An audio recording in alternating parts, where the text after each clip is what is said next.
Hyderabad metro రైలు రెండో దశ ప్రాజెక్టులో మరో ముందడుగు పడింది. తెలంగాణ ప్రభుత్వం మెట్రో రైలు దశ 2B ప్రతిపాదనను కేంద్ర ప్రభుత్వానికి సమర్పించింది. మెట్రో రైల్ ఫేజ్ 2 ప్రతిపాదనతో పాటు అవసరమైన అన్ని పత్రాలు, డిపిఆర్లను సమర్పించారు.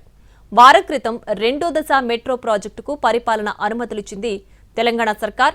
మెట్రో రెండో దశలో 86.1 కిలోమీటర్లు 19,579 కోట్ల రూపాయలతో నిర్మించాలని నిర్ణయించారు.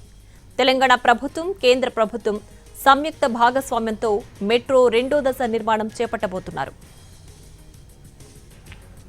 ఈ ఫేజ్ 2B ప్రాజెక్టులో 3 కారిడార్లున్నాయి. అందులో ఆర్జేఐఏ నుంచి ఫ్యూచర్ సిటీ దాకా మొత్తం 39.6 కిలోమీటర్లు 7,168 కోట్ల రూపాయలతో నిర్మించాలని ప్రతిపాదించారు. జేబీఎస్ నుంచి మేడ్చల్ 24.5 కిలోమీటర్ల దూరం 6,946 కోట్లు ఖర్చు అంచనా వేశారు. జేబీఎస్ నుంచి షామీర్పేట వరకు 22 కిలోమీటర్లు 5,465 కోట్లతో నిర్మించబోతున్నారు.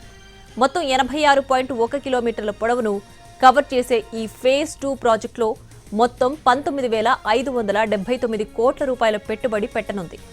గతంలో సమర్పించిన ఫేజ్ 2A ప్రాజెక్టు 5 కారిడార్లు 76.4 కిలోమీటర్లు లాగానే ఈ ఫేజ్ 2B ప్రాజెక్టుని కూడా కేంద్ర ప్రభుత్వం, తెలంగాణ ప్రభుత్వం జాయింట్ వెంచర్ ప్రాజెక్టుగా అభివృద్ధి చేయాలని ప్రతిపాదించారు.